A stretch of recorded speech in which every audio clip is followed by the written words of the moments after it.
European Series for a first visit here to the United Kingdom and to Silverstone.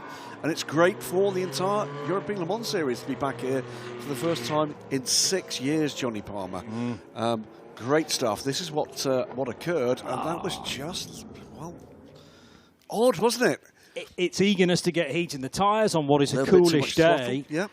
And the tyre temperature, unfortunately, wasn't there. A bit too much throttle, as you say. And actually, Pietro Ferri, set to start from second originally on the grid. Let's go through it, in fact. So Brandon McCohen, I'm not sure he's going to be able to make it back up to pole position because the rest of the field has already passed him by. That was coming out of the second part of Luffield and into Woodcote. So it remains to be seen whether McCohen will be on the front row. Pietro Ferri may be a lone number 3 car from LR Motorsport, therefore, on the front row. The 33 certainly not going to take the start because that car has stopped, and that's Chris Preen in the 360 competition JS P4 that was set to start from 10th place. We got Maxwell Dodds for A&S Motorsport, 3rd on the grid, alongside Team Virage's Amna Al-Kubaisi, and a great weekend for the Al-Kubaisi sisters. More on that later on today. The 88 car starts this one in 4th. Then Roman Bakler, who's doing so well in the championship. Gregorio Bertocco, Julian Schell for Pegasus Racing, and Luis Carlos Perez Caballo. The front runner in JS2 R, after a great lap time yesterday, Lucas Papa for VSF Sports, car number 18. Remember, there's 2 different categories in this type of racing. The JS P4s, so the baby prototypes, and the JS2Rs, who are, well, there's no road-going counterpart, but they are sort of GT-derived cars. And Simone Riccitelli will start in the LR Motorsport car on the front row of JS2R with August Turbo, who's also going very nicely in the championship. Martin Lacquemin for Trajectus Motorsport, Cindy Goudet, Noe De Cunha. Not enough time really to mention everybody on the grid, but I'm delighted to see that the number 1 car has made it back to the front, Graham. It has, but still no sign of the 33 car on track, and that's a shame for the one UK-based team, I'm afraid, here. But remember, there was a second race to get things back together. But, still hopeful the 33 car might well join this pack at some point. But great to see such a healthy grid. Prospects of an even healthier grid to come next season. Multiple teams talking in the paddock, including potentially a number of newcomers for 2026. That's for another day. Certainly looks like to me, Johnny Palmer, that the Ligier European Series are going to get the best of the conditions here, because you're quite right. Looks like it could be quite a wet Sunday. Some showers maybe later today, but the conditions at the moment, cool, a little bit of a breeze, but beautiful sunshine here at Silverstone Circuit. So heading down the National Straight now and into some real iconic corners, let's face it. The left-hander at Brooklands, the double right at Luffield, and then out of Woodcote. We are using the traditional format of the Grand Prix circuit, so not actually running the lap from the wing. Instead, the start-finish line for this weekend and all weekend will be that run up towards Copse. Start in this lap, start in this lap. And there is confirmation from the Ligier European Series race director, Pauli Schoffs, that we will be beginning the race, the hour-long race, with the lead car departing to everybody's right, heading down pit road, where all of the ELMS cars are based in the garages, but it's a fit-to-bursting paddock as well, with Michelin Le Mans Cup and the Ligier European Series cars. So Brandon McCohen is going to have to put out of his mind what happened on the release lap, waiting for the lights to go out, which they do now. And it's not the best getaway from the blue-nosed Ligier, because Pietro Ferri will lead for the first time into Copse as they swoop through this rapid right-hander and about to head to the very fast stuff on this opening lap, with no guarantee that the tyres and brakes are quite up to temperature. Here's Maggots and Beckett's then, and Chappell, and it's side-by-side for the lead. That was McCohen trying to get it back again in the early stages from Ferri, but Pietro Ferri for LR Motorsport will lead as they head onto the Hanger Straight for the first time. Yeah, lots of early setup time for these teams that are in this weekend, but now it's go time, and they are struggling to find the available grip here. And what is, I have to say, beautifully prepared Silverstone Circuit this weekend. We were amongst the 700 plus people involved in a charity run, in your case, walk in my case, yesterday evening, and the circuit is in stunning condition, Johnny Palmer. Some of it, well, I did some of it running, but a lot of it was actually walking. Now dive bombing into Vale Corner and about to head past the iconic already, the wing, which so many of you will know from past World Endurance Championship races, of course the Grand Prix, and still a lot of the advertising hoarding remains there. The 12 car way out into the gravel and actually hopped and skipped its way back onto the racetrack. That is Perez Cubayo losing places as a result as they swing through Abbey, the right-hander, at the end of that steady climb past the secondary pit lane as it is this weekend. And now working their way around this tight and twisty segment. But it is a good getaway, as I say, from Pietro Ferri and Brandon McCohen trying to hang on to his coattails. Slippery surface flags out at turns 8 and 9. We're seeing on the screens here, but Pietro Ferri under pressure here from the number 1 car after that spin on the formation lap. Maxwell Dodds hanging in there. Roman Berkler not making quite the impression he has in previous rounds at the moment. 4th place in the Royal Valley Racing car, now run by Strategeic Motorsport, firmly under the Royal Valley Racing's licence. And we're just 2 minutes into this race. Yeah, so these races are normally 1 hour long.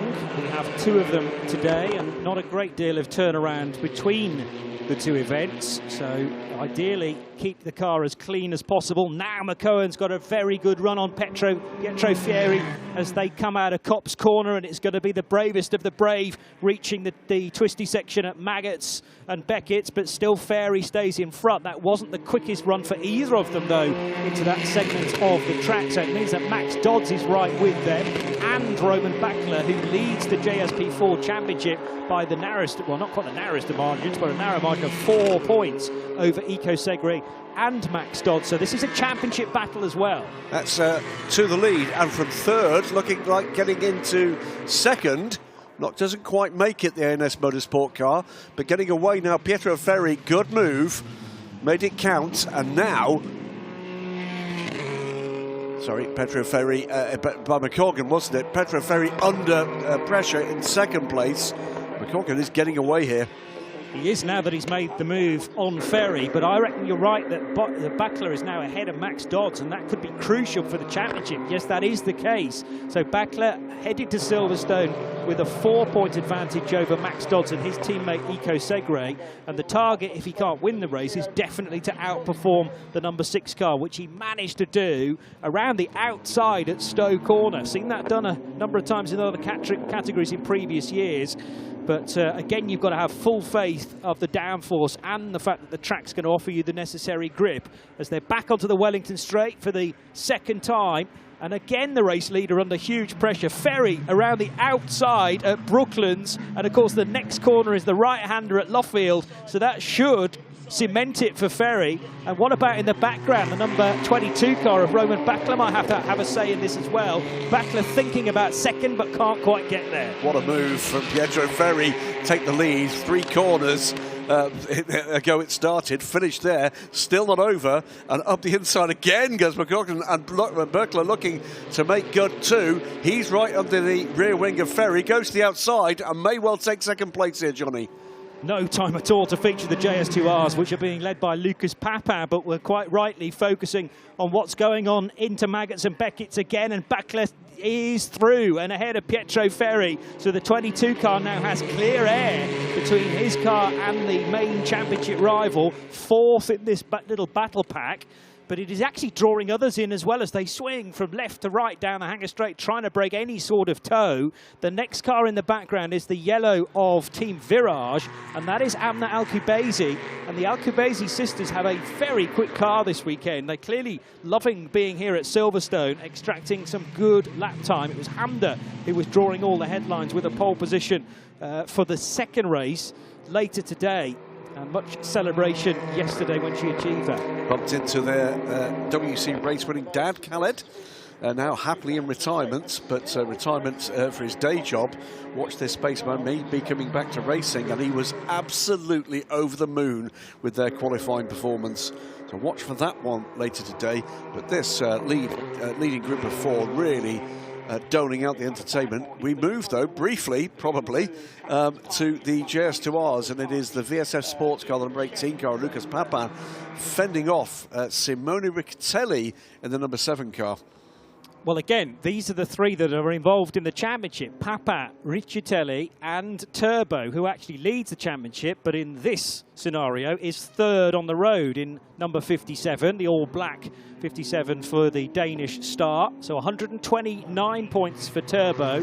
6 back from that is Riccitelli, who is currently second, and Lucas Papa about, well, another 21 points further back in third, but he crucially leads. Watching to the back of the pack, though, keep an eye on the 27 car. Vic Stevens, clearly things went wrong for that team in qualifying. He is well, he was until a moment ago, the fastest man on track into the 206s, 205.5 now, though, for Brendan McCoggan as he tries to break the toe from Roman Berkler, who's just a couple of tenths slower. Yeah, so a real fascinating exchange in the first few laps. There's the change further back as well, with Gregorio Bertocco now ahead of Anna Alcubaisi. We have Vincent Boutellier next for Trajectus Motorsport, but once more Brandon McCohen trying to lose the attentions of Roman Berkler down the Hanger Straight, and then that tricky braking phase into Stowe corner, which is really quick on the approach, and you have to maintain the mid-corner speed on the run then afterwards down the Vale. Watch the JS2 R leaders battling away. Can tell you the 360 competition, number 33 did manage to make it to track, is in the battle, but a little way back, and on pit lane the 41 JS2 R VSF Sport Tristan Clay, and battle here for the lead in JS2R, so it's no less dramatic. The lead in JS2R with Jacques Nicolet trying to get by in his JS P4. Will that have a part to play in the battle between the 18 and the 7? August Turbo trying to stick with this pair, but has got Nicolet ahead of him, and between him and getting involved in the lead battle. Riccitelli almost had the killer exit out of club and down the Hamilton straight. He just needed maybe a few more inches to be alongside the class leader Lucas Papa to the overall race lead, and it's just as close as it was when we left it. This is nearing the end of lap 4. 0.3, nearly 0.4 of a second through the last split, but it's condensed again with Roman Berkler turning the screw.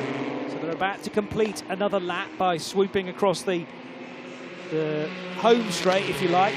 It always used to be known as that, the run into Copse being turn 1, but obviously in more recent years the track has been reversed with the start line at the other end of it in Buckinghamshire, technically. Here are the second and third place runners then in JS2R after Jacques Nicolet wriggled free from both. Yeah, and also Jacques Nicolet, by the way, has now gone by the class leader, so this should allow the JS2Rs to get involved here in at least a 3-car battle. You can see in the background Vic Stevens closing in fast as well as he pursues the JS P4 train ahead. But Brendan McCoggan, my recollection is we saw him in a guest appearance at Portimao, but here in an all-new lineup for the number 1 for these races at Silverstone. But Roman Berkler not letting him get away. And the urgency now for Max Dodds in the ELMS Motorsport car, the number 6 car, with Nico Segre, his teammates, is to get by and get involved here, because that would be the championship battle. It's between the 2nd and the 4th place cars in this race order as it stands. Yeah, Brandon was also entered into the previous round of the Michelin Le Mans Cup at Spa, and he was racing with Breton Racing, but I'm not sure whether he actually got in the car, whether there was an issue before he got there, but I'll check the archives to see how he did. But certainly not his first action of the year in ACO Rules Racing, and as you say, going back to last year, featured for Team Virage in a couple of races in this championship. But he's got lots of pace here, fending off, in terms of the pace, what's been the dominant force for Berkler this year. It's not always gone his way. Race 2 at Spa last time out, the car suffered a bit of a loss of power in the second part of the race. But he's keeping him honest here, and that must be giving the number 6 crew reason to think that this battle might still be on. 10 minutes gone, and it's been great performance from all these 4 at the lead of this race. And Alcubaisi, by the way, has dropped back behind Gregorio Bertocco.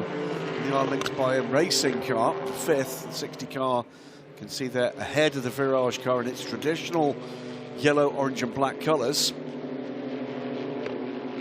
It's still the battle for 5th. Alcubaisi trying to come back at the number 60 car.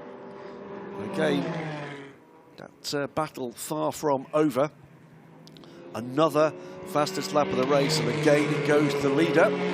Brendan McCaughan, though, is just managing the odd 10th here and there, trading fastest sectors with the second place car, and at the moment with Alman Al-Khabaisi briefly put in the fastest first sector of the race before that's grabbed back by the race leader. Can tell you Vic Stevens has now cleared the JS2 R pack. He sits in 13th place, 34 seconds off the lead. Let's keep an eye on that gap as well. Got to correct myself, actually. The Breton racing car that Brandon drove at Spa did indeed finish. It finished 16th, so they had a bit of a troubled run. That's 16th overall, but there were two LMP3 Pro-Am cars ahead, so 14th in category. So he's driven a JS P3 this year, and now in the JS P4. Early pit stopper. Now, this is not within the dictated pit stop window, unfortunately. This is Tristan Clay for VSF Sports, who has pitted and looks like he may already be out of the race. If you're going to do a legitimate stop, it has to be between 27 minutes into the race and 34 minutes into a 7-minute pit stop window. Just as the timing sorts itself out, thought for a moment we've got some dramas for Vic Stevens, but he's passed Jacques Nicolet up into 12th place. Losing a lot of time at the moment to the overall race leaders, but has got time to make up, 30 seconds plus. 2:04.697, the fastest lap of the race last time around. That was for Brendan McCaughan in the lead of the race, still trying to fend off the attack of Roman Berkler. And briefly we look again at the JS2R lead battle. It's the 18 car, Lucas Papin, fighting off the 7 of Simone Riccitelli.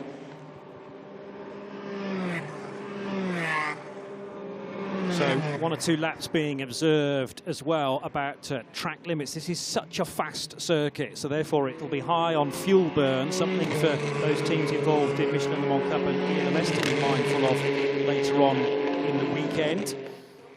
But impressive to see these cars running as close as they did for the first few laps. It's just starting to open up a little bit now, but bear in mind, those teams that have 2 drivers for each car, they will have a slight advantage when it comes to the pit stops, being able to stop for 5 seconds less than those on the single drive. As you can see, though, on the screen now, one car that's going to be getting a disadvantage in the pit stop is the 3rd place car. Here, still fending off on track, Maxwell Dodds, but the reality, the virtual reality, is that that car will serve an extra 10 seconds plus 1 penalty points for Pietro Ferri. That's for a jump start in this race. I thought it was a good start. It turned out to be way better than it should have been. So that was actually not, as a result, Brandon McCaughan with a tough getaway. He was actually obeying the lights by the sounds of things. And although he lost the lead, that was judged to be done illegally. So, yeah, that'll all even itself out during the pit stop phase.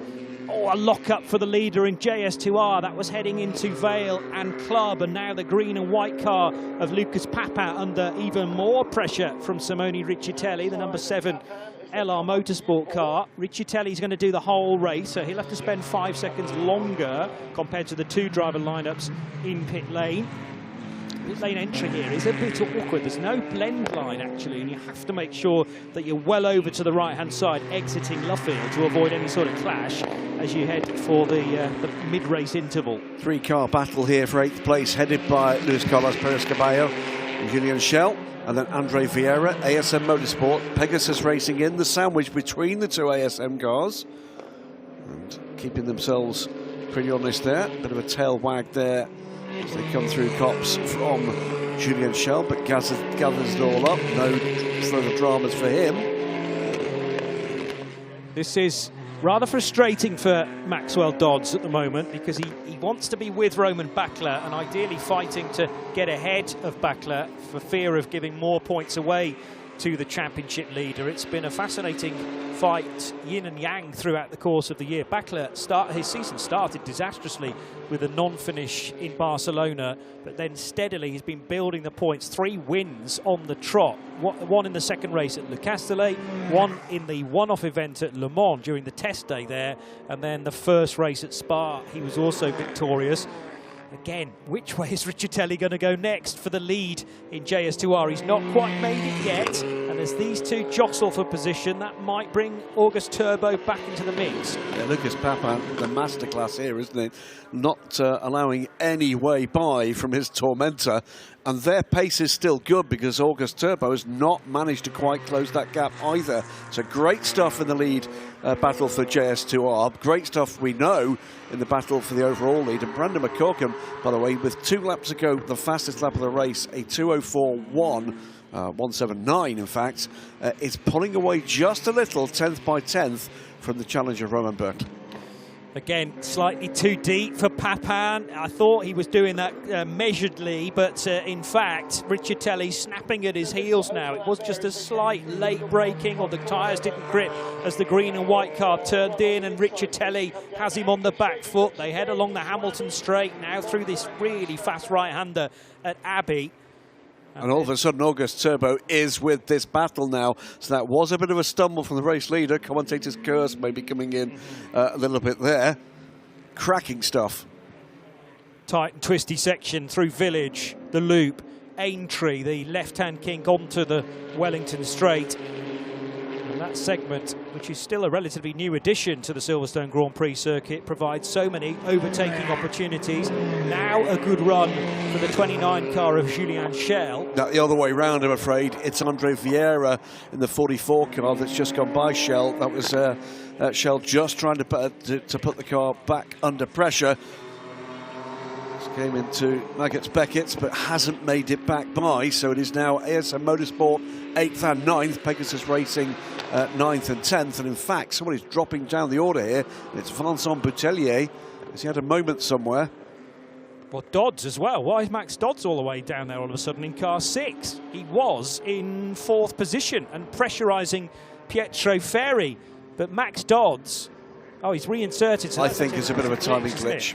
But I think Boutellier, you might have a point. 2:04. No, there was a slowish lap in there for David Cosenel maybe, but he's embroiled in quite a scrap, in fairness. I'm still tracking, by the way, the progress of Vic Stevens. He's not made up places yet, but he is way quicker than the group of cars ahead of him. And I think we're going to see the number 27 car, Vic Stevens, potentially in point-scoring form before we get to the end of the next 41 minutes.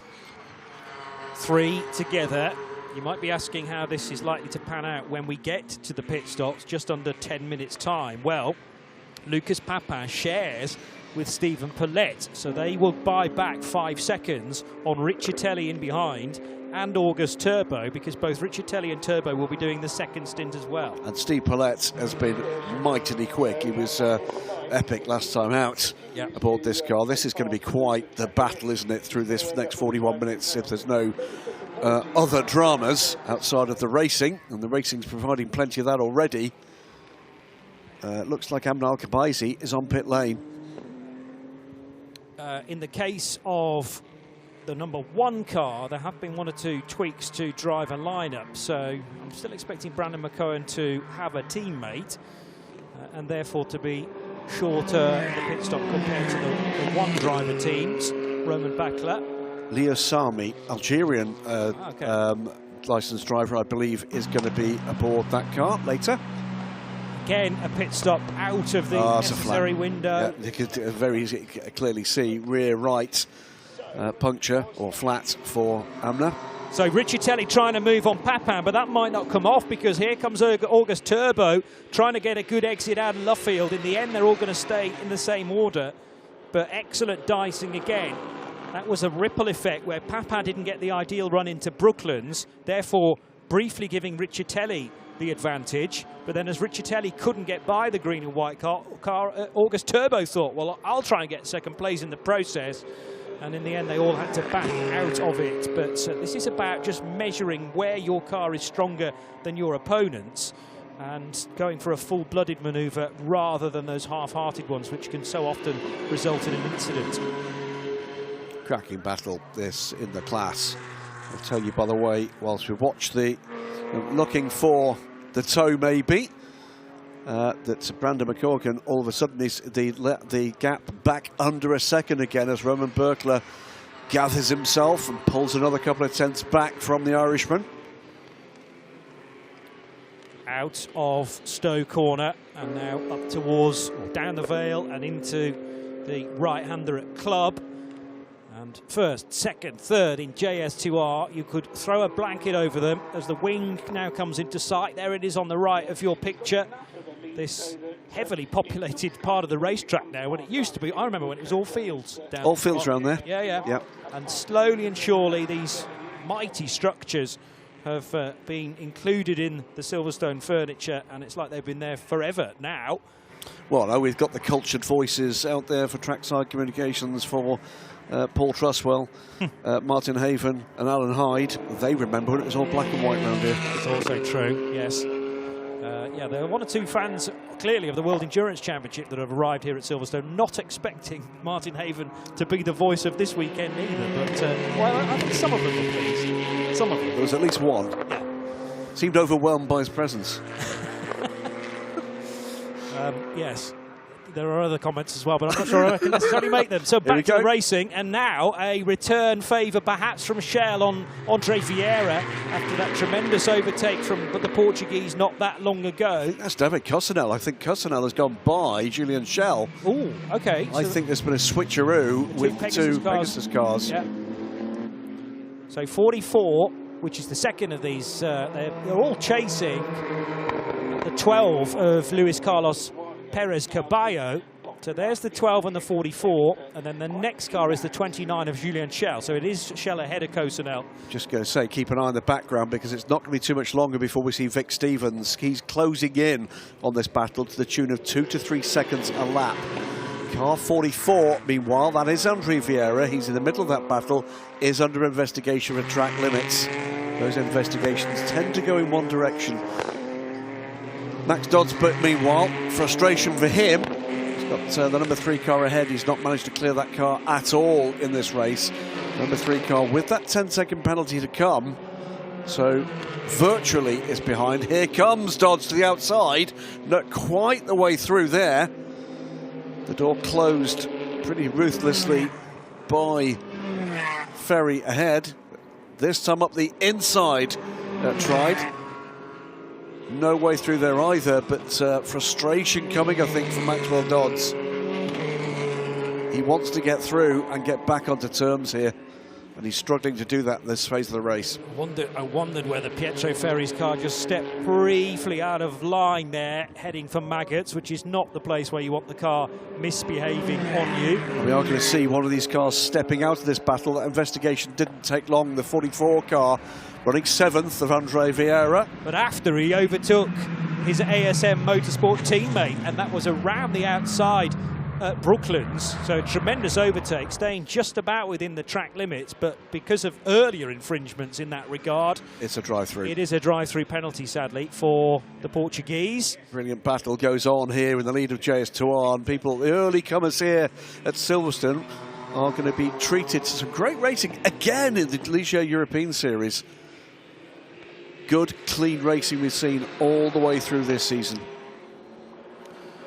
So those that will have a quicker, or should have a quicker pit stop than others in JS P4, I've mentioned that Bakler is a solo driver, so therefore he will lose time to the number 1 car when they pit in just over 2 minutes' time. Maxwell Dodds has Eco Segre waiting in the wings, so they may be able to leapfrog Roman Bakler, and that could be, again, crucial for the championship. Pietro Ferri in the number 3 car also has a teammate in Michael Bulsichelli, the American. In traffic for the first time in this race for the race leaders.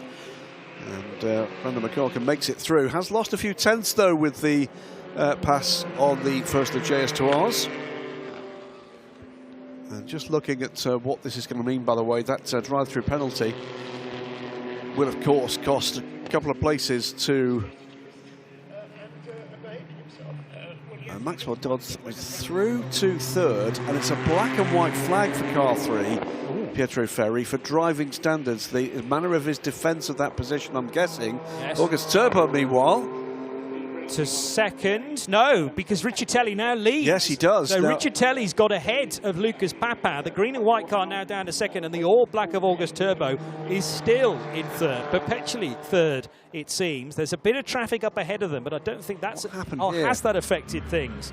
So as the Virage car slots through, that's the recovering Alcubasi car. Yes. That created the opening, and, well, Riccitelli wasn't going to be invited twice. No, he wasn't, but almost made it through. We'll see it from another angle here. And it was Alcubasi trying to make a way through that group at just the wrong place at the wrong time for the race leader.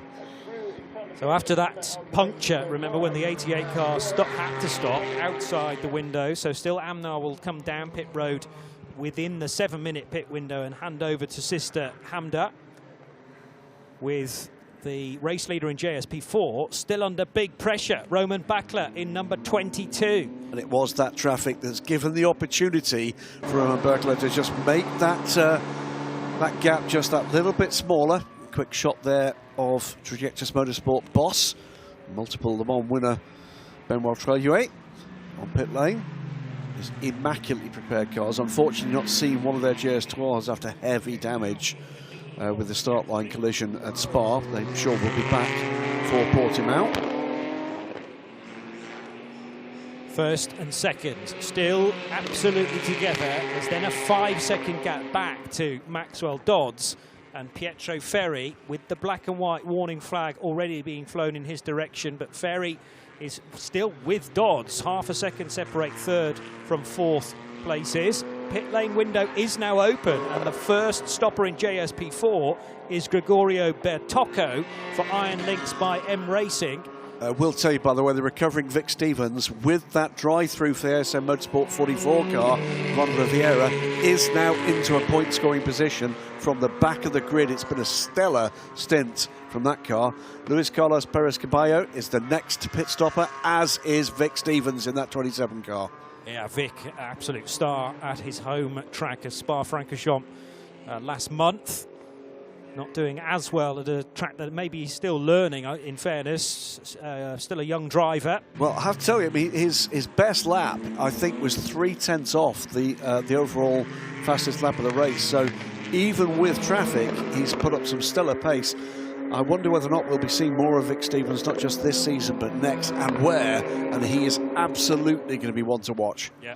No, we could tell that when he was taking part in Heat 4. The two races combined at each event are named heats by the Ligier European Series. So we had the Barcelona and the Le Castellet Heat before heading to Le Mans for that one-off event exactly a week before the 24 hours, but on the full circuit. Warning flag, meanwhile, to August Turbo, third in JS2R track limits. The current leading 7 cars still to pit. We have cars placed 8th through 12th on pit lane, and now the 18 car from JS2R, the first of the JS2Rs, to make its way to pit lane for their routine stop. 31 minutes to go. This race has not quit, has it? In come another gaggle of cars, including the race leader. Brendan McCorgan has fended off the dominant force of this season, Roman Bakler, to this point, but Bakler now unreleased. The cork out the bottle, and away goes the 22 Loire Valley Racing car in the lead of this race. Here comes Cindy Goudet in the purple JS2R. So that's number 68, also for M Racing. Quiet race for Cindy. Yeah, so she's shown in 5th at the moment. I think that's pretty much where she pitted from. Remember, the leaders, first, second and third place cars in JS2R have yet to stop, but may well do next time around. With a lap time of just over 2 minutes, then you've actually probably got 3 stabs at this if it falls your way, being a 7-minute pit window. And remember, that's just to get into the pits. The pit stop itself can extend beyond the 7 minutes, so even if the pit lane closes behind you, as long as you're in before the 34 minutes are up, then that will be a legal stop. But the Loire Valley Racing car of championship leader Roman Bakler now leading by a good chunk from Julien Schell, because Julien Schell, David Cosenel and Roman himself have not stopped yet either. And they were running down in 9th place before the pit stop cycle started, so that's there will be others that will filter back in front of them when their pit stop is done. So it's all about efficiency on pit lane now, and also, if you're choosing to stay out, using the space on track to your advantage and pounding in a good lap right now would be a good thing for Roman Berkler. He'll be looking to see what he can do about leapfrogging the number 1 car. Team Virage at work at the moment on the number 1 car. And there's the number 3. Remember, this car will be held for a further 10 seconds in pit lane, so you should see this car drop down the order. Here's Roman Berkler. Is he going to pit at the end of this lap? Just thought that he may be fainting towards the pit lane, and yes, indeed he does. So coming in after 31.5 minutes of this race. And surely the 2 from Pegasus Racing will pit 30 or so seconds after this. Meanwhile, the number 1 car's back on the move. So pretty much a full lap time on pit lane. So as the original leader emerges, the replacement leader pits. Let's see how that looks when we get back with the number 1 car passing pit lane next time. It's going to be very close if Loire Valley Racing and Trajectus Motorsport managed to turn that car around as quickly as we know they're capable of doing. Julien Schell does pit this time. I think we'll see all the rest of the cars. They should, because the pit lane window is going to close. We're not far away, Johnny, from being able to call the revised order. There will be 1 or 2 changes with penalty to be served by the number 3 on pit lane. But will it be Berkler? Will it be the number 1 car? Still showing as Brendan McCargan. He is, yeah, intriguingly. I don't think that's correct. Well, the pit stop times will offer some sort of a clue, because VSF Sports, with their number 18 car, the former race leader in JS2 R, that has been handed over to Stephen Pillette, as expected. They've done a 2 minutes and 5 second pit stop. I think that's absolutely on the nose as far as I can gather. And therefore, if you're doing 2:05s or 5 seconds within that, and if you look at Brandon's car, they did a 2:08. You can't do a pit stop that fast if you're not changing drivers. So I would expect a driver ID to be corrected there. Pit stop window closes at 27 minutes, correct? 27 to 34, so we've still got a minute to go. Fine, okay, that's absolutely fine. 26 minutes to the checkered flag. Yeah, that's fine. So just checking, as Amnal Kabaisi comes back down pit lane, is the last car to do the routine pit stop. So 1 more lap. But frankly, a couple more corners. Through the complex comes the number 1 car, rolling now Roman Berkler. We need to be seeing the pit exits, and he's pretty much there, and it's going to be very tight indeed. Here comes the previous race leader. Where is Roman Berkler? He's got the hammer down. They're going to emerge side by side here, Johnny Palmer. So it's Leo Sammy Robinson, as you rightly said, who has taken over the number 1 car. Berkler on the move again, and Berkler to the lead of the race for Loire Valley Racing.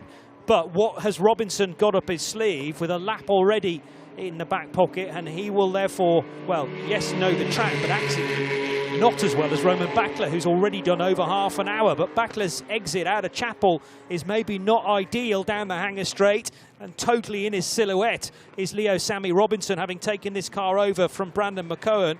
And to the outside line, it can be done to Stowe. Oh, but the back end kicks out on the number 1 car, and he was perilously close to being off the circuit. But 2 wheels on the curb is okay in this international style of racing. And we have a lead change with the brand new driver into car number 1, Robinson, out front. Brilliant move. That looked super edgy, but he gathered it up when it looked the most vulnerable, didn't it? And I wonder whether Roman Berkler thought discretion was the better part of valor in that moment. There's a championship to be thought about here. He's very much in the vanguard of that. The number 1 crew are not. And well, we'll wait and see what happens in the next 25 minutes. But for now, you know, chapeau to the number 1 crew and Leo Sammy Robinson on his 2nd lap aboard the 1 car, putting a brilliant move on the dominant force in this championship this year. I mean, my record suggests that this Algerian, Leo Sammy Robinson, is 16 years old. So to be able to pull off a move like that, having come out of F4 Denmark and F4 in the UK as well, will know this track, therefore, after his days with JHR Developments last year. Done some winter racing as well, once more in Formula cars, so single-seaters, but taking to the two-seater style like he's been at it for years. Well, let's hope he's another of the emerging talents we've seen all the way through the history of the Ligier European Series. It served sports car racing very well indeed, with all sorts of names emerging through the Le Mans Cup into the European Le Mans Series, and on and on and on. Meantime, we said we'd keep you up to date with what was going on with the number 3 car, the LR Motorsport car, now in the hands of Michael Botticelli, and it's emerged in 5th place, but there could be further drama for that car, under investigation for not serving the 10-second penalty correctly, so we'll keep an eye on that. But Johnny, just take us through again this brilliant pass for the lead. Well, it was all about that run through Maggots and Beckett's, and then through the left-hander at Chapel, down Hanger Straight, and you need to be right with the car that you're racing to pull the toe, and then it's about timing. However, Robinson's now off the track a lap later at Stowe, so again under pressure from Roman Bakler, but just the outside line for Bakler to use at Vale, inside line for Leo Robinson at Club, and he will be able to defend off the championship leader. But this is certainly not finished yet, even though Leo pulled off that cracking manoeuvre a lap and a half ago. Bakler's not going to take it lying down, quite clearly. And the two totally together as we are entering, or soon to be entering, the final third of this race. 0.2 of a second between our two leaders. It's a 4-second gap then back to Eco Segre. Again, they are side by side heading into the loop. And Aintree the next one. So what is Bakler's run going to be like this time down the Wellington Straight? But that is Leo Robinson massively overcooking the corner that he took so well the previous lap. Yeah, is that going to give him a bit of a problem? Either, well, here you go, side by side. Berkler, I think, might make it through here, but did he gain lasting advantage from that move? And I think my view is he probably did. But he might not be given the opportunity, and doesn't, because that's a brilliant overtaking manoeuvre up the inside from Berkler for the lead of the race. Tremendous. Again, just get your foot off the throttle briefly. That then gives you the inside run. Able to apply the throttle a lot earlier than Robinson in the sky blue and black number 1 car. And Bakler maybe now is going to head out off into the distance, but Robinson again is not going to enjoy that too much, and it will be useful for someone who's new to this series to follow someone who is leading the championship, just to work out how these cars have to be driven to be fast. But Leo Robinson does seem to be working pretty hard behind the wheel of that car, keeping it on the straight and narrow. Keeping an eye, by the way, in 3rd place, the championship contender Eco Segre aboard the number 6 car now. He is just under 5 seconds back from this battle, and we will keep an eye on his progress. The other car that was on the move, and we'll see again, absolutely awesome pass up the inside here from Roman Berkler.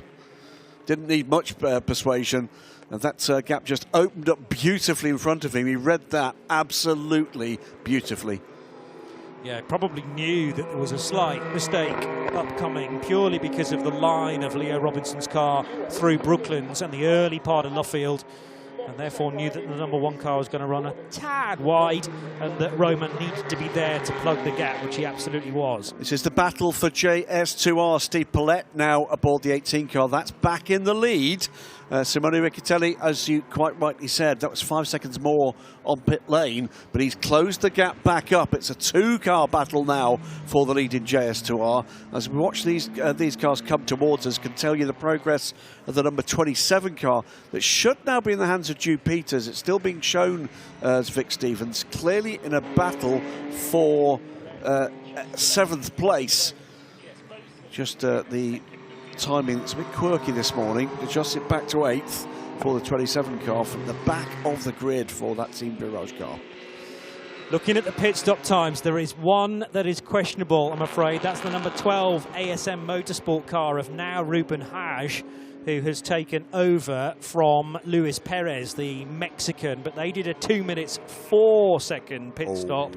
Has to be 2:05. That might easily be a 2:04.9 something, but it's got to be 2:05 or more. So we'll keep an eye on messages from race control on that front, because the penalty for that is pretty harsh. You will see them have to come down pit lane and serve any remaining time. That's pretty big penalty for a tiny error, but that's what a lot of this is about. And as we get the battling groups for both classes coming together, Johnny, on track. JS2Rs ahead at the moment, but the JS P4s, Roman Berkler to the vanguard there, pushing hard to get by this pair as quickly as he can, but that already has allowed the second place car to get back into contention.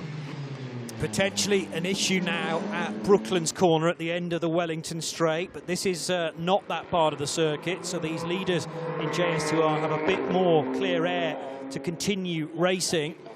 But we will keep our eye on the double waved yellow at turn 16 on our map, which is Brooklands, and it is car 16, in fact, that has rotated at the 16th corner. That's he's lost the wheel. He's lost the front left wheel. So where did that go? Oh, yes, going far faster and heading hopefully for safety. My word. So that's happened a long, long way back and maybe already bounced off one of the barriers. So left side wheel for Tanaka means he's not going to go any further from there, although the yellow has been removed from the entry of turn 16. So maybe Yuki's done a good job in getting that car off to a safer position. And yes, the yellows, in fact, we're back to a full green track now. Backler versus Robinson, and Backler hit the curb a bit too much there, which opened the door, very similar to how Robinson lost the lead a couple of laps ago. Now Leo Robinson to the inside line, but Backler's using the middle of the road at Woodcote, and it's still very fast there. Can he get across the nose, though, of the Algerian's car? No, he can't in time for Copse, and therefore Leo Sammy Robinson will go back to the head of the order again. This is brilliant. Johnny Palm, what an epic battle we've been treated to for the lead for this race from the green flag, from lights out. And this pair look like they're going to continue this until we see the checkered flag. Absolutely great advertisement for the Ligier European Series from both these teams. Every tiny error from either of them is being immediately punished because they're running at such close quarters. Feel a bit sorry for both drivers, but it is definitely a school in how you have to compete in the Ligier European Series these days. Robinson being a bit naughty there in the approach to Stowe, zigzagging his way. Normally the rule is one firm manoeuvre, but generally no more. He was just trying to break the toe rather than openly blocking Roman Backler. Backler had a good exit out of Chapel. He couldn't make use of it at Stowe. There are two other long straights. This one, the Hamilton Straight, and the Wellington Straight on the 5.8 kilometre Silverstone Grand Prix circuit. See in the background there behind the two JS2Rs, the third place car. And this pair, by the way, in the lead, have done a fantastic job. The lead two in JS2 are almost side by side as well, because they've eked out a little bit further of a gap on Eco Secret before he gets through the traffic. So their pace into and through the traffic has served them well as well. Leo Sammy Robinson, Roman Berkler, they're separated by tenths. Then it's Eco Secret a further 6 seconds back. Who else is on the move further back? Going very quickly at the moment, Mathis Poulet down in 7th place for Trajectors Motorsport, the 19 car. Looking to get onto terms with the Michael Bulcicelli car, the number 3 car of LR Motorsports. At the moment, were JS2R to finish like this is going to do Lucas Papin, Stephen Paulette a big favour in the championship. They'll be buying back 10 points versus August Turbo, who is a bit more distant in 3rd position. You'll still get 15 points for that, but it's a 25-point offering for both drivers if you win the race in car number 18. Riccitelli is kind of stuck in the middle between the two driver lineup of Papin and Turbo. And but now more news. Steve Paulette's got to really watch it. He's got a black and white flag for driving standards, the leader in JS2R. 15 minutes more to soak up the pressure, but he needs to do that being squeaky clean from this point forward. Actually, it's important to point out that Stephen Paulette hasn't done the full season, so he is basically flying the flag of Lucas Papin, who is there in 3rd position and alone. Now side by side. This is Mathis Poulet. Oh! That could have been so much worse than it turned out to be. I thought the moment there for car 3 would have accounted for the 19 at the same time, but amazingly Michael Bulcicelli's half moment, there wasn't a collision heading into Maggots and Beckett. More drama potentially for the lead pair coming back through another bit of traffic, and it almost gave the opportunity for Roman Berkler to make a move on Leo Sammy Robinson, but not quite. This is not quitting. Cracking race. On into the final 15 minutes, and we still have no clue who's going to win either of the categories. And long may that continue.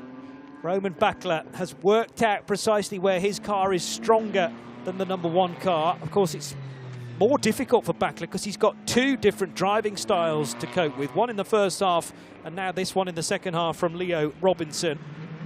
And it'll be fascinating to work out afterwards who, on the average times, has been the quicker of the drivers. I get the feeling it's Leo Robinson, but not entirely sure, because Brandon McCoggin was certainly putting in some great efforts as well.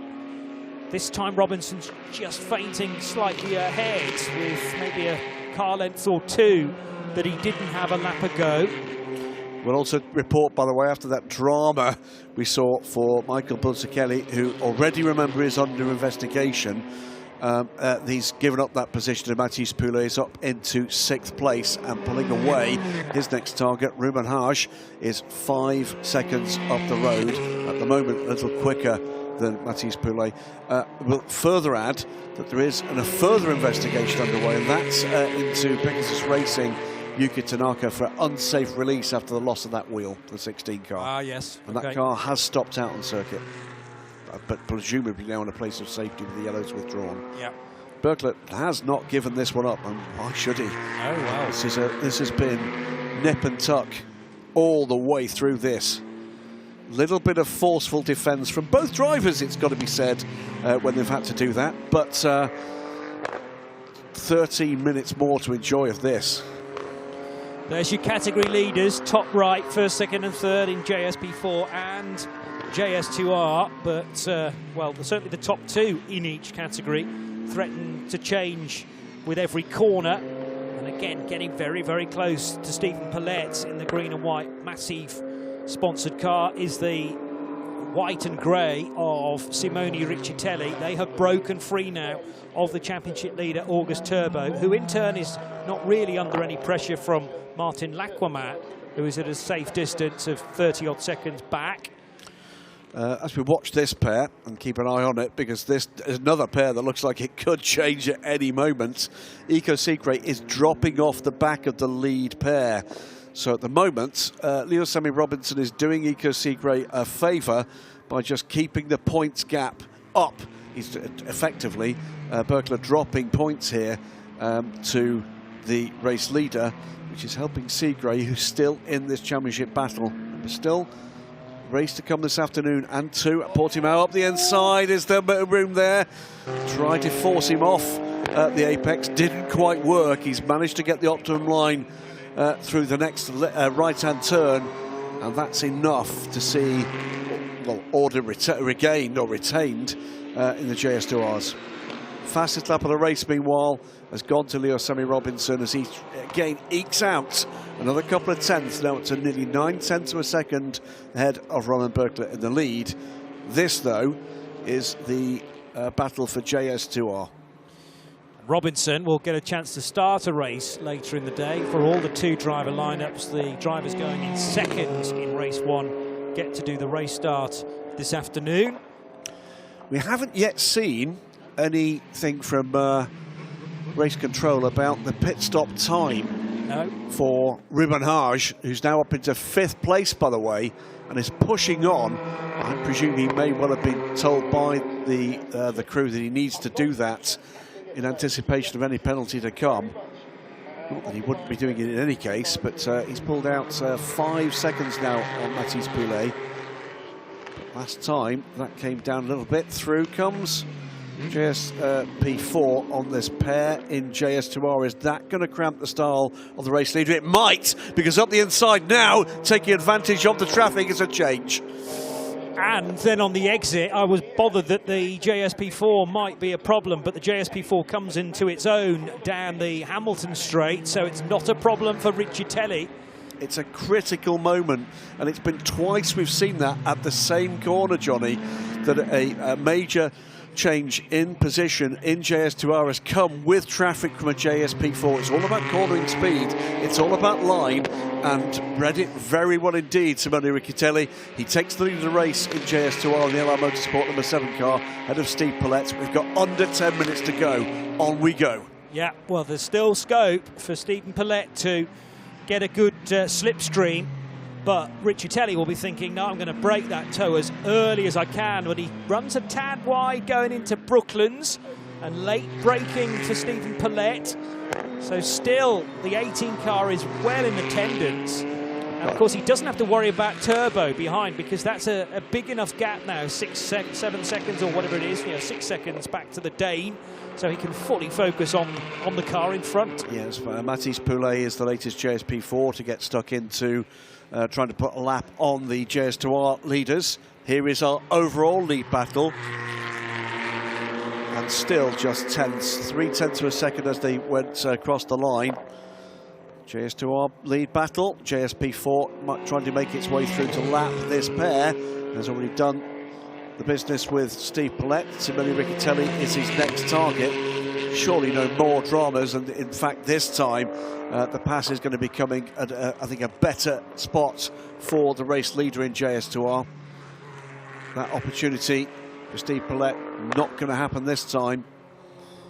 Race leaders working their way out of Farm and now into Village, this tricky right-hander, which is also uphill on the exit. It's a black and white flag for the race leader now. That is, as you noted earlier, changing direction multiple times, driving standards. That's a proper warning. Yellow's at turn 13. So what's...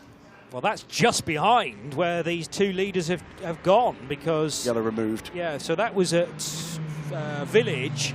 So clearly there was a smallish spin, which thankfully the car involved got going again. But who was that? We need to keep our eye on Eco Segre and whether he got through that area okay. That time looks good. He is still dropping time to Roman Berklet. The 58 car in some trouble. Some rear damage on the right rear corner for Jacques Nicolet.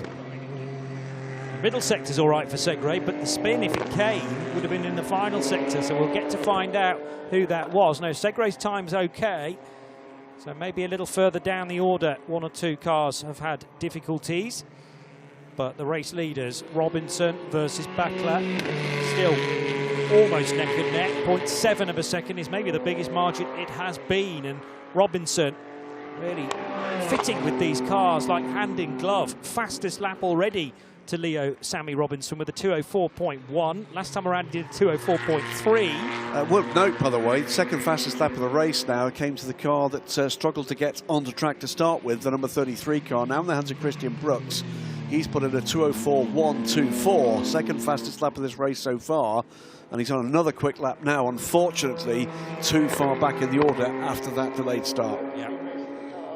Back down the Hamilton straight go the race leaders in JS P4 with this comfortable advantage then over Eco Segre. Michael Bulzachelli had a slightly slower third sector, so he might have had a slight off-track moment, although I'm now looking at Jacques Nicolet in his JS P4, and that took him 10 extra seconds in the final sector. So I think Jacques had a drama. Yeah, and he had got to the head of the JS2Rs earlier in his stint. That might have been in the opening stint actually, but now he's behind the top three in JS2R. Well, that plus the rear damage as he gone off, or as he had a bit of a brush with another car. True. Slippery surface flag's been shown at turn 13. Christian Brooks just set an absolute best sector there. Sadly for the 360 competition car, it's down in 33rd. Sorry, not the 33rd position. Car 33 is 12th, rather, not quite as bad as that. So 12th position for Christian Brooks. Trying to work out whether or not turn 13 is where, on yesterday's track run / walk, there was one that looked pretty muddy just off the on the inside of the curbs. Whether or not we've got a little bit of muck on the track. Fastest lap of his race for Roman Berkler. Yes. It's still 3/4 of a second back though, but that's frankly one mistake. True. 5 minutes to go though. Spellbinding stuff this, Johnny. Cracking stuff. We have seen, as already talked about, errors from both drivers because they're having to push so hard. So Bakla will be thinking all is not necessarily lost. Someone else who's going pretty well is Mathis Poulet, who's just done the fastest final sector of anybody and a personal best lap time as a result in his Trajectus Motorsport car number 19. In into Vale Corner. Club next, this tricky double right in effect. The second part of it is far more crucial as you head up the Hamilton straight. I do know that this straight is significantly uphill now in comparison to the dead flat pit lane, which is to their right, driver's right. We're not using this weekend. And then you round Abbey Corner now, a very, very fast right-hand kink. And then onto the anchors again for Village, but yeah, if well, it's come down to half a second again. It has. So That's courtesy of a fastest middle sector of the race from Roman Berkler. Several cars still finding time for some fantastic lap times this deep into the race. Of course, the car's lighter on fuel, but there's been really good pace from numbers of cars, and one to watch this afternoon. Some cars that were out of position here for a variety of reasons could well feature in this afternoon's race. But this has been good stuff from Leo Sammy Robinson. Took the lead, soaked up the pressure. Yes, he's had a warning for a little bit of weaving earlier, but Roman Berkler has had to get his fast boots on, hasn't he, to try to keep in contact here. He's dropped back a little on that third sector. Again, though, a little bit of traffic. Multiple times we've seen this as an issue. Not a huge difference in pace at various parts of the track between these two different forms of Ligier. Race leader manages to get by the JS2R, and this time Roman Berkler doesn't manage to get by, and I think that might be just enough to see this gap open up a little. Fastest lap of the race, meanwhile, Ruben Hage in 5th place, first car into the 203s. there's got to be an element of Roman Berkler's thinking here that Brandon McCohen, new to the championship, yes, he did a race last year, but this is his first action of the season. Same goes for Leo Robinson. The #1 team are not competing with Loire Valley Racing. It's about making sure you're beating the regular championship rivals, because they'll be focusing on winning the title this year, and he's doing exactly that. Just saw a big log up from Steve Paulette. He's been dropping back a bit from the race leader, Simone Riccitelli, in the last couple of laps. That gap has gone over 2 seconds now. I think that might be done in terms of the pace. Steve Paulette, I think, just driving around a little problem or two at the moment. Well, again, Paulette not in the championship fight as far as the drivers' standings are concerned, but his teammate Lucas Papin absolutely is. Papin can still get some points back on August Turbo by finishing second. Turbo is third, not really making any inroads to the second place runner, even though there was that slight mistake from the VSF Sports driver. Got 1 minute and 45 seconds left on the clock, so this time across the line will be going on to the final lap. And this time there's actually a significant gap. That stumble slightly in the traffic for the number 22 car has served the leader well, and this is the biggest gap by far we've seen in this race. It's been nose to tail in either direction between these two cars. Under 1.5 minutes left on the clock, and is that the final knockings, though there's still traffic to be dealt with for the race leader. But I do think with 2-3 laps to go, Roman Berkler's just thinking, I'm just going to settle for the points here, because the #1 car's not in the championship fight. Yes, okay, he might be thinking, I've got to get as many wins as I can, should it go to Countback at the end of the Portimao round, but I still think, you know, at the moment it's going in one direction or the other. I don't think it's going to, well, I'll say this, I don't think it's going to finish on equal points, but you just never know. With that Portuguese final round, if the Michelin Le Mans Cup or the ELMS is anything to go by, it tends to be bonkers. Oh, by the way, what a fantastic race meeting to get to, and what a great time of the year to go if you're coming from anywhere in Europe. Weather is usually stunning. We have had wet races at Portimao, but cheap flights, some good accommodation at reasonable cost. If you want to have some late season racing from Europe, I heartily recommend it.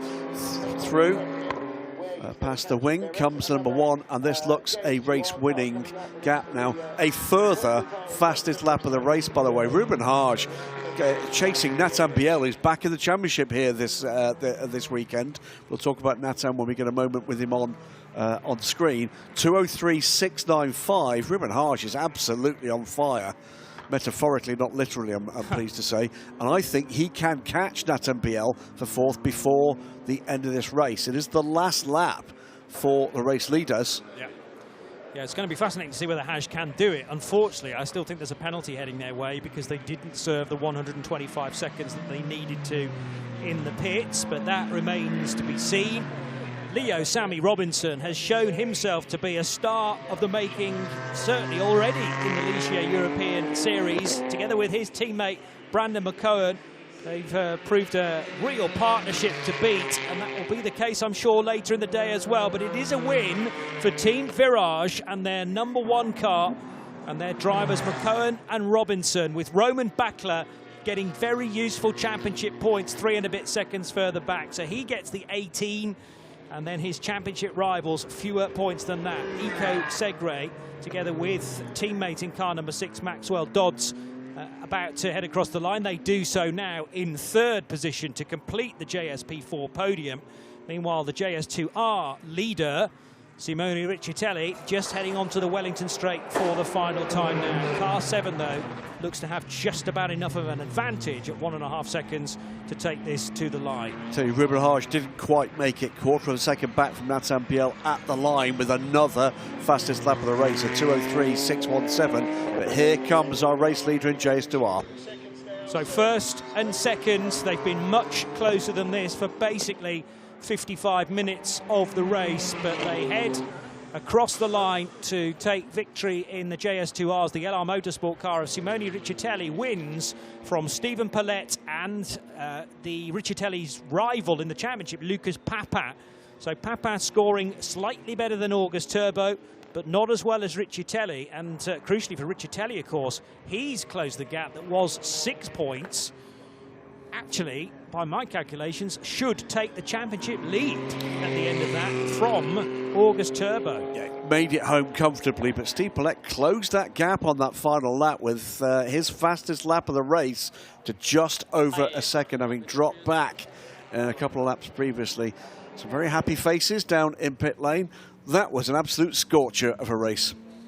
It certainly sets the weekend off very well indeed. Our first racing action here at Silverstone for the ELMS weekend principally, but of course the Ligier European Series pretty much follows every step of the way, the ELMS, with the exception of one weekend. We have Michelin Le Mans Cup action to come later on as well for a first ever race in their history at Silverstone, or indeed in the UK full stop. Slightly shorter race than normal for the Michelin Le Mans Cup at 1 hour and 50 minutes, but with one mandatory pit stop and a driver change to come in that too. So there is plenty of reason for you either to be here at Silverstone in person, or if you can't be, then to be watching all of our coverage via the social media and YouTube.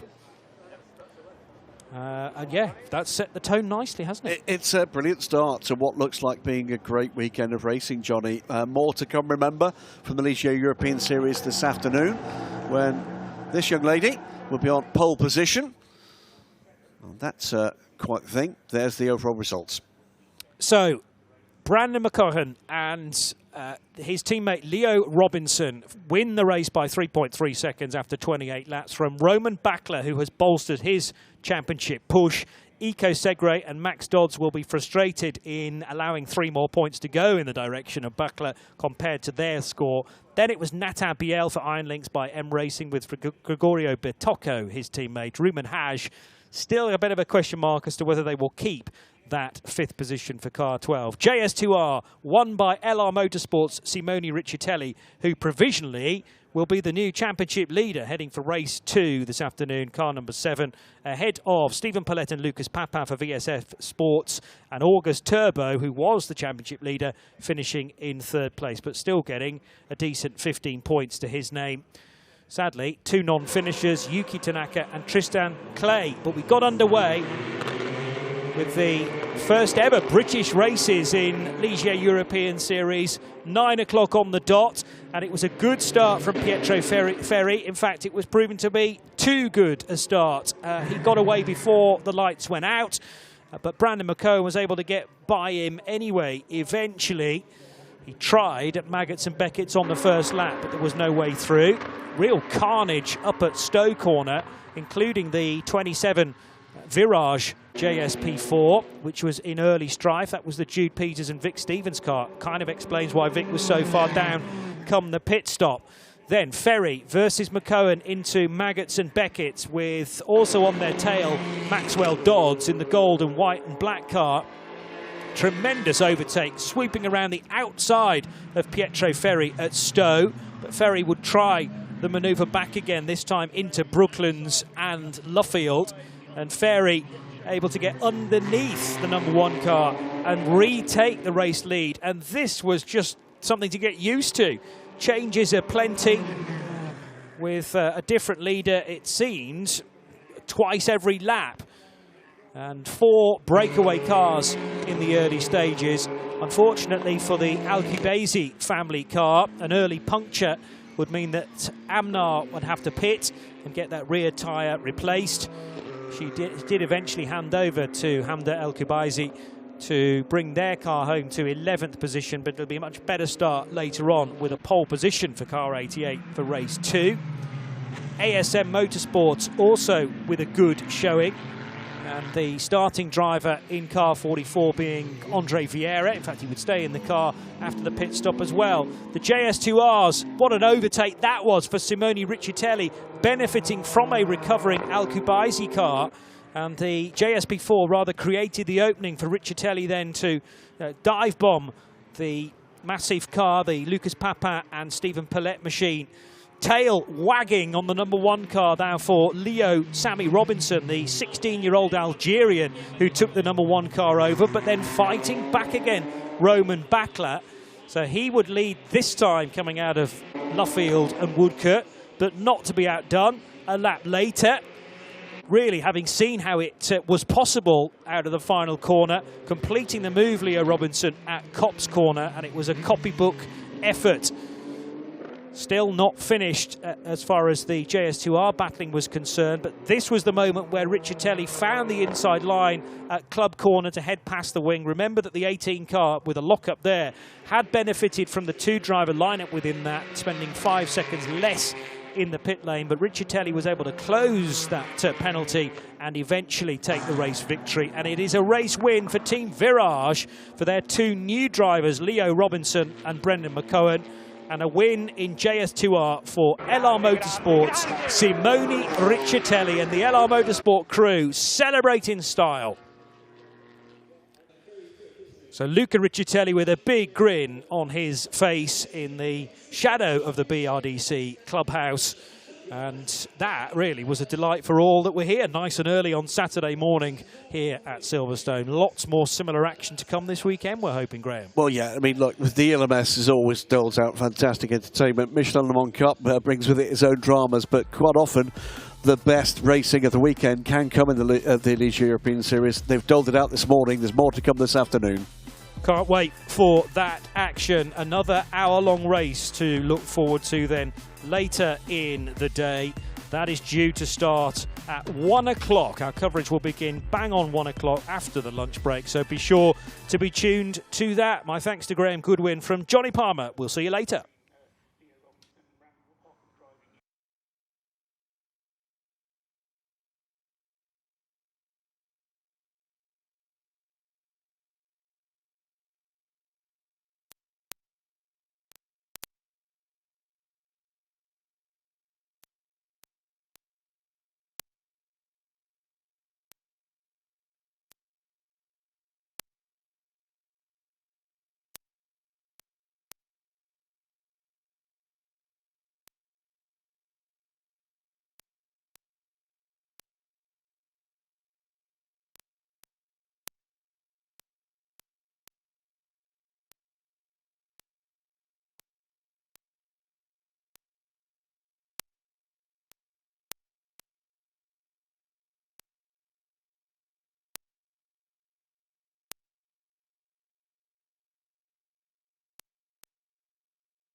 for the sound system.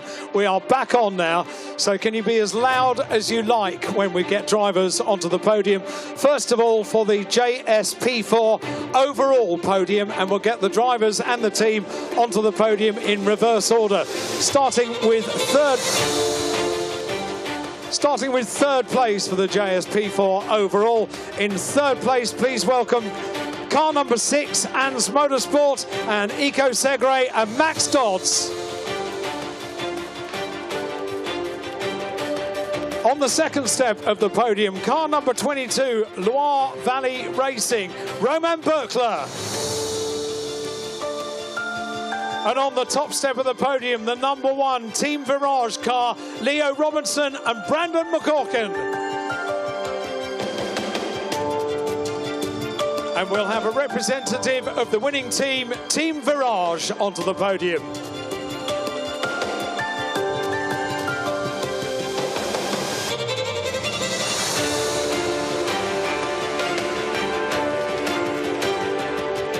And so, ladies and gentlemen, the national anthem for the winning team.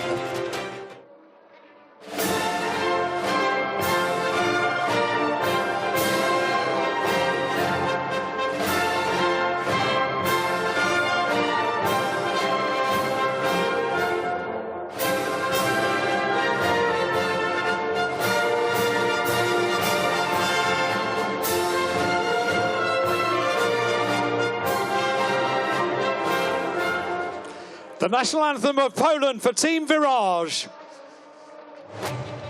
And now, drivers, would you like to collect your trophies? Hold them high.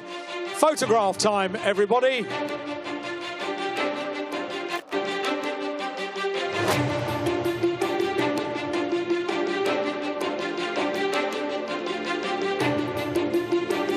Well done. Congratulations to everybody on the podium. And the winners, Team Virage, Leo Robinson and Brandon McGochen. That is our JS P4 overall podium. Guys, would you like to make... No champagne, not yet. We'll save that for race 2. If you would like to leave the podium, everybody, take your champagne, keep that for later. We will dress the podium, get it ready for our next podium, which is for the winner of the JS P4 Pro-Am category.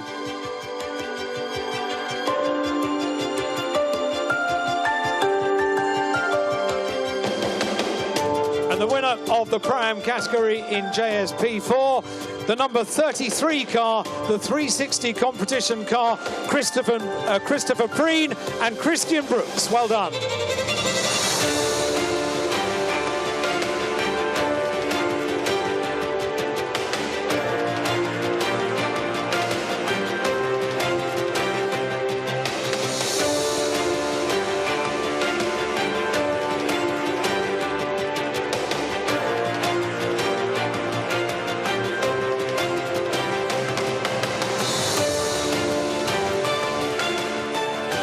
Well done. Congratulations to our winners.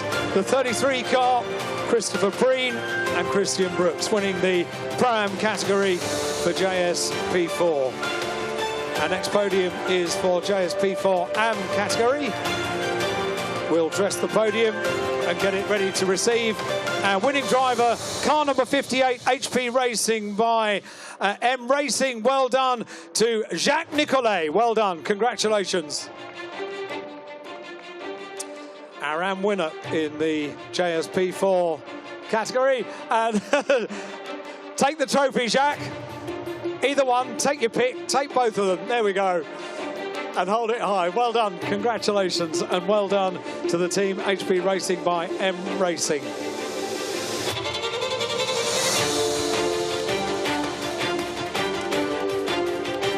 And so we will dress our podium for our 4th podium. There are 6 in total because we move on to the JS2 R podium. That category, first of all, we'll make the presentation to the overall top 3 and the winning team in JS2 R.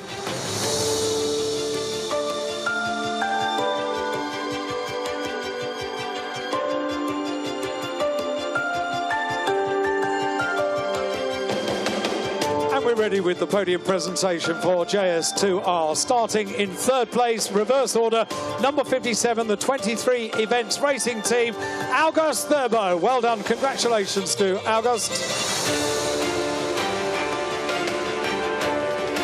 Second place, the number 18 car, the VSF Sports team, Lucas Papan and Stephen Palette. Well done.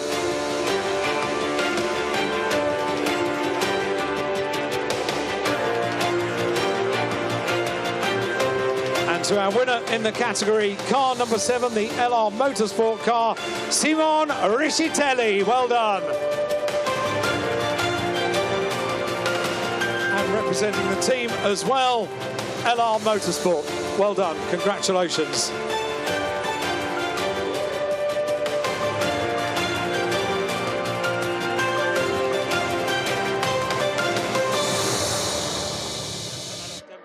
And so, the national anthem of the winning team.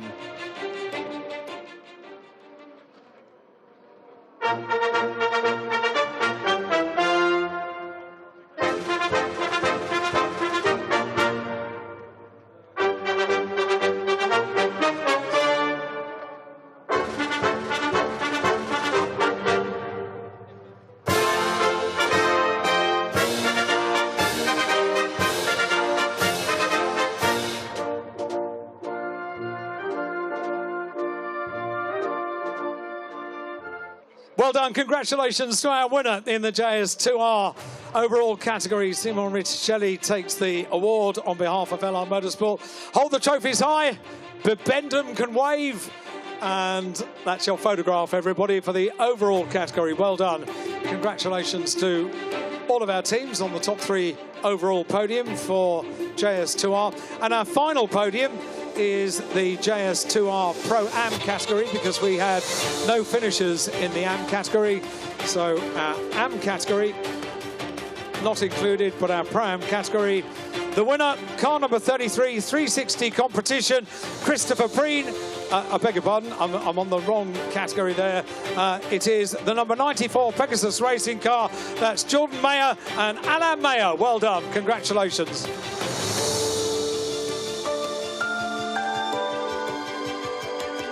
And up onto the podium they go with a representative of Pegasus Racing as well. Handshakes with Bibendum.